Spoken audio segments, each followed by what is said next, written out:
So today I'm delighted to say that I'm in conversation with Talya Bruck, author and founder of the very wonderful Savanna Therapeutic Stories series. And Talya is a drama therapist, a creative arts supervisor and assistant practitioner who works in CAM service in the UK. She also has a private supervision practice and works in our time helping to run kids' time workshops. She's got over 20 years of experience working with children, young people and families. And she trained initially as a drama teacher in her native South Africa.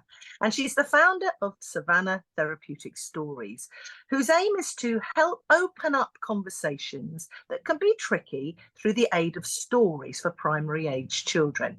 She is the founder also of the characters and the settings inspired by her past, of course, of being brought up in Africa, as well as her many years of working with children and young people. So they were established during COVID, really. The call was to offer support and understanding and meaning in that very strange and unprecedented time. And these are really original stories. So without further ado, I'm going to introduce you and say hello and thank you for joining me, and let's find out all about them. Oh, hi. Thank you for having me. This is so exciting. Well, it's the books are so lovely, and the drawings are so delightful too. So tell us about your journey. How did it all begin? Well, as you said, Sue, it began in COVID, where I was working for CAMS in schools, and lots of my primary schools were asking for resources. Parents were asking for resources. No one knew how to talk about what was happening. So I started thinking about how can I be helpful. There were lots of amazing creative resources coming out, and I had written some therapeutic stories for clients that I was working with, and then I kind of thought about these animals, particularly Silo the lion cub and El the wise elephant, and we started creating a series which we released by PDF. So they weren't published, but we just released them to our networks. And my friend's daughter, who was doing her GCSEs at the time, she illustrated, and she's the illustrator for Talulah. Yes. And she illustrated them as quickly and as she could.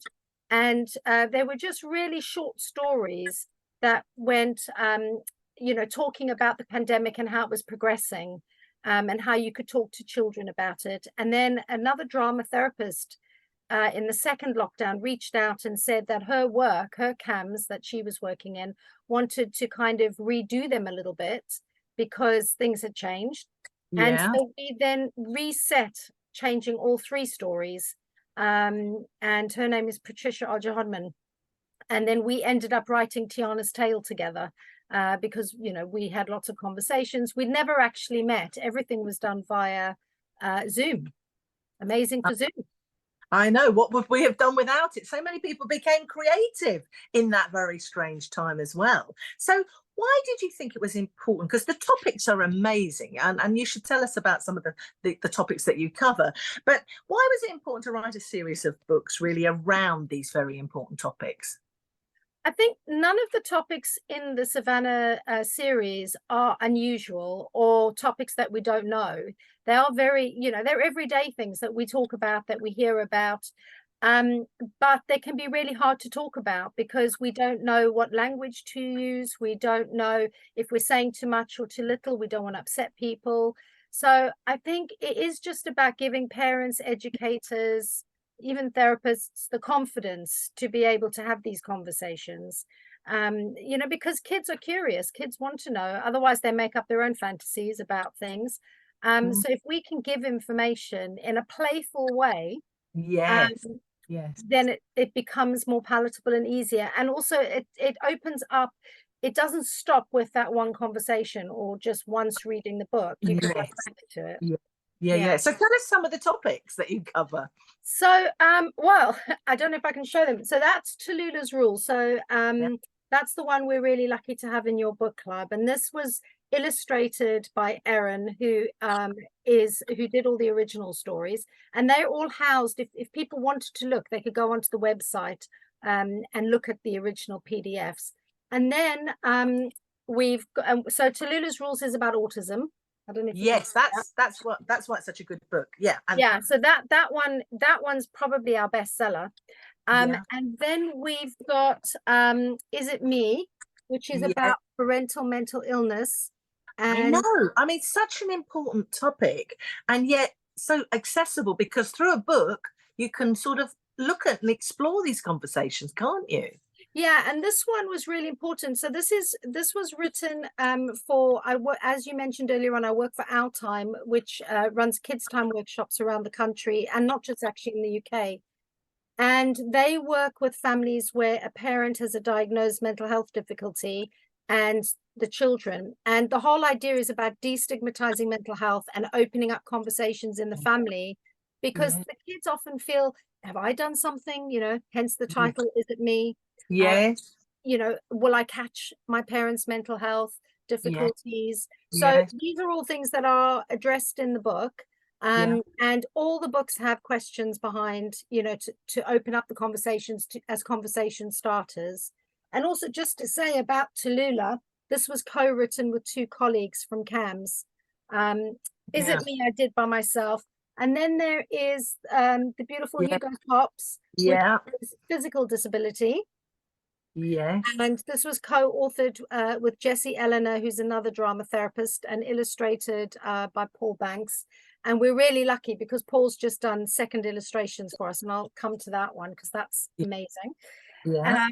And then we've got Tiana's Tale, which is about racism.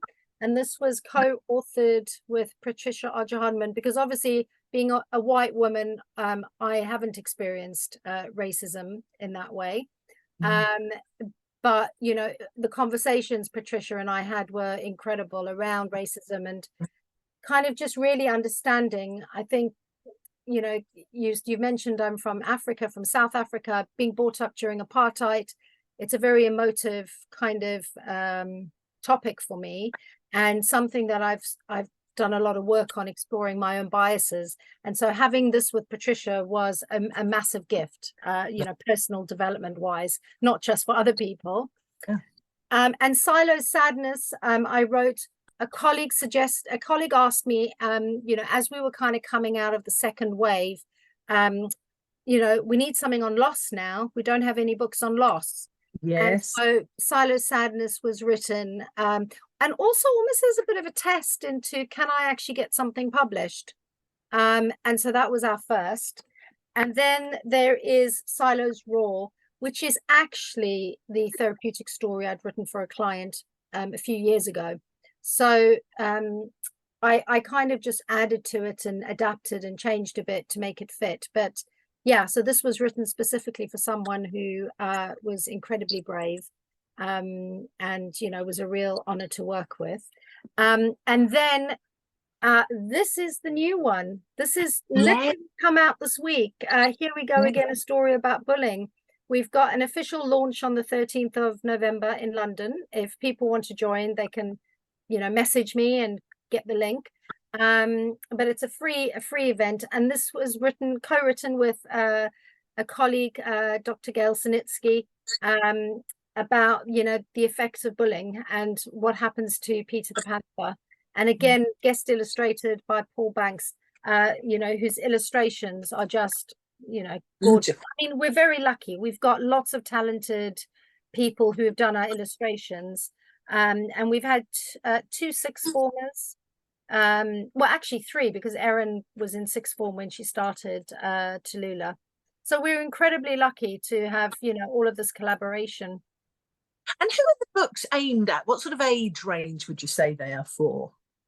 So I'd say you could probably start from reception. I think you could probably go from reception to year 5. You could push it into year 6, maybe not necessarily reading the book, but telling the story or doing it in different ways. Yes. But I think teachers are so creative, and you could work with the story in lots of different ways. So you could use the book, or you could tell the story. You might start with the questions. I mean, people can be really creative, in how they use it. I mean, my aim would be that every school in the UK would have a set. Yes. And I know that, all my schools, I gift them, every time a new one comes out, I gift them a copy. But it's yeah, for me it's really important that this would be part of the PSHC curriculum, Yeah. you know, to aid the topics that they're already covering. And do you have extra resources around each book for teachers if they wanted to download them or find them, or not yet? Not yet. I mean, I think that would be something, you know, to work on. Gail and I are putting together a workshop. Oh, We're very lucky that Queenswell Federation in North London, pardon me, are going to host the book launch for us. And so we are gifting them workshops for their year 3 classes. And so we are putting together that at the moment, which will then, you know, hopefully kind of inspire us to do, you know, finding time wise as well, to do other workshops. But that would be the idea, you know, the idea would be, it would be great to create resources for teachers in how to use them. it really would, because it enhances it, doesn't it? And it makes it simpler and quicker for teachers if they wanted to then use the book as a sounding board for that kind of thing. Tell us a bit more about Talulah's Rules, because it is a really important book about autism and how you approach it with your storytelling and the characters. And how did you come upon the characters? Well, you know, it's funny because there are 3 of us, Stella and Rachel and myself, and we sat and we were kind of trying to think, you know, how can we, because autism is so broad, you know, you've met one autistic person, you've met one autistic person. That's right. You know, so it's such a broad, you know, topic. And, you know, we really wanted to get it right. You know, we were being really mindful about the population we work with. And Stella and Rachel have a huge amount of experience specializing, working with autistic young people. But we also wanted to highlight females, because females don't get diagnosed as easily or as quickly as boys do, because they are brilliant at masking. So yes, now explain what masking is, because I understand it, but for our viewers, tell us a little bit what you mean by that. So masking really is about trying to fit in, about pretending you're not thinking or doing, or, you know, so for instance, if someone stims who's got autism, they might try and not do that. Or they might just appear that everything's fine and then go home and really fall apart because they've worked so hard throughout the day to hold it together. Yes. So not seeing typical behaviors that you might see with some young autistic people. And girls are particularly well known for masking. And so we thought that having a female character would shine a light on you know, young people with autism, and that girls could have it as well. And we wanted to use all animals that are authentically from Africa, from the savannah. So yes, I'm trying to even remember. We love the idea of a baboon. Growing up in Cape Town, you see the baboons not everywhere, you know, they're not just wandering around, but if you go into the mountains, you know, you can see baboons. And a few years ago, when everything opened up, I went back to South Africa and I went with my parents on a drive, and a baboon just came into the middle of the road. We were up in the mountains and it was amazing. It was like, oh my goodness, there's Talulah's parents. So yeah, so we wanted to highlight females, so we went with a female, and then Talulah, you know, and using the idea of a baboon. And the story is about how Talulah goes down to the watering hole and she becomes really overwhelmed with the sights, the sounds, the smell, you know, everything is overwhelming. Her senses are almost on fire. And I think Erin's images really captured that, if you look at the expressions and what she's drawn. And then it's about El the wise elephant noticing, you know, that Talulah's there, trying to encourage her to join in, and then to go over and play with the other young ones. And what happens is there are there's an odd number playing, there's an even number playing, but if she goes, then it becomes odd. That's and she has a specific rule in her head that you can't play like that. And so she shouts and she becomes very distressed, and her mum takes her away. And then the following day they come back and they explain to Elle that actually Talulah's got autism and she was finding things very overwhelming. And then Elle talks to her and explains that you can play in many different ways. There isn't a rule about, you know, you can only play if there's, you know, an even number. And then Talulah goes in and joins in. And, you know, it's a beautiful ending of, you know, in her own time. Yeah. Yes, that's right. In her own time. They're very gentle stories. They're so lovely, but there's so much depth to them. And that, you know, it's for children not with autism. You can read stories like that will then start conversations with other children in the classroom so that they start to understand perhaps what autistic children are feeling. And they're just so lovely. And with the illustrations as well, I think it really does just set it all up so nicely for those ways of sharing and talking. I mean, all those themes. So, you know, like Hugo's Hops. Tell us about that, a little bit more about that book too. So yeah, just to say what on the back of what you've said, Sue, is that yes, the idea is that it's not just for the person who either has the disability or the parent Yeah. with mental health difficulty. It Yeah. really is about helping others to understand and to empathize. You know, my whole thing is around kindness and compassion for others. Yes. Hugo's Hops, again, I co-wrote with a fellow drama therapist who works in a school for young people with disabilities. And it's about highlighting that there's a Savanna Sports Day and Hugo's desperate to join in. He really wants to just kind of be part of the fray and kind of just be with his mates and join in and have fun. But his parents are super scared and anxious that he'll fail. And it's basically how Hugo proves everybody wrong and you know, has a great time and succeeds. But it's a story about empowerment, about, you know, overcoming challenges, you know, not giving up because something's difficult. Yes. And I think that's something that we can all learn. You know, we've all got our difficulties. You know, we've all got things we struggle with, whether it's a physical disability, a mental health difficulty, you know, whatever it might be. Yeah. And it's, yeah, so I think there's so many subliminal messages, you know, Yeah, within the there's story. different themes you can pick up from it. And each time you read the story, you might talk about a different theme in it, perhaps, you know, when you're chatting to kids. And I'm a great believer in, you know, books start those big conversations sometimes with little people, I call it.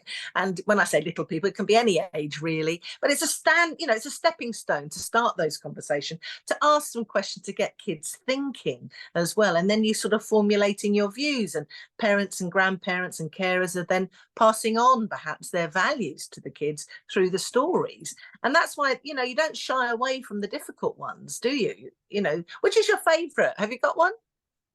I don't think, I think they're all kind of like my babies in some way. Yeah. You know, even the ones that are not fully mine. And I don't actually think any of them are fully mine, because I think about, you know, I've worked as a drama therapist for over 20 years, and I've met incredible families, incredible kids, incredible young people. And, you know, they've all, I think, you know, they all leave a little bit within you, you know, because you learn something from all the families you work with. Yeah. And so I couldn't pick. I could never pick what was my favorite one, because they're all so unique and special. You know, like the Is It Me one about parental mental illness is, you know, in conjunction with all the young people who attend our Kids Time workshop.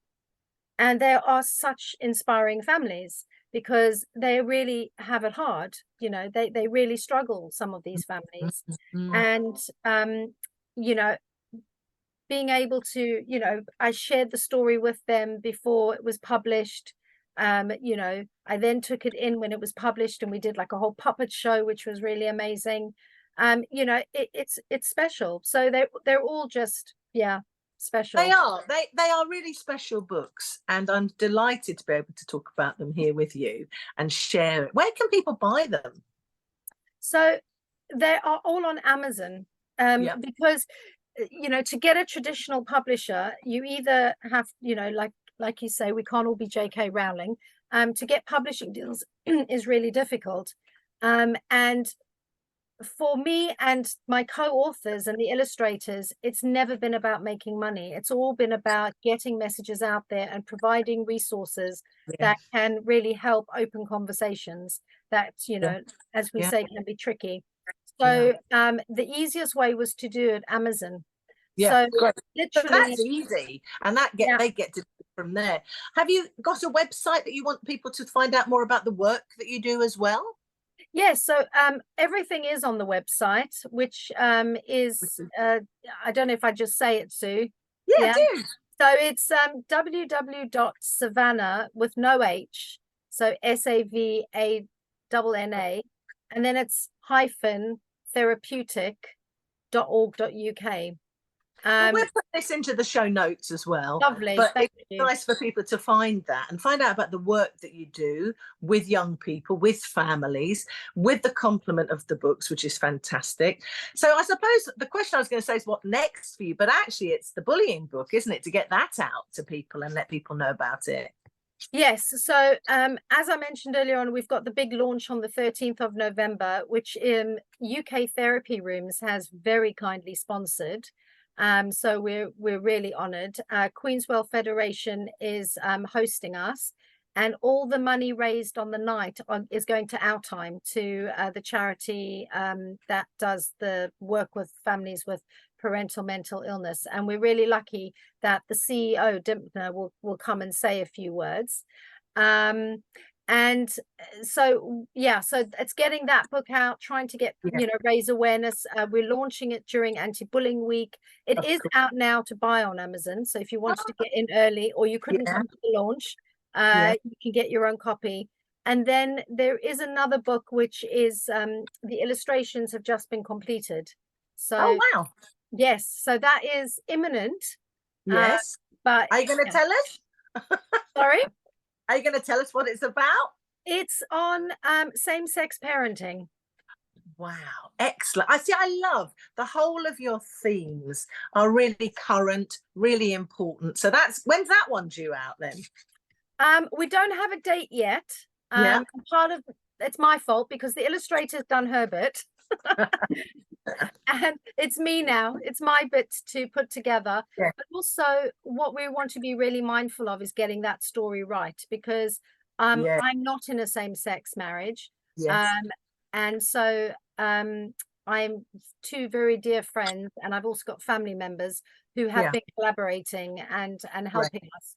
So we need to be I need to be really mindful, just like with the racism book, the disability book, we put out a lot to our networks, and we review all the books before they go out. So we send them out to various families, just to make sure that we're getting it as right as we can. Yeah, absolutely, which is really important, isn't it? Because you really want to make sure that people have the right messaging and that you're not offending or getting it wrong.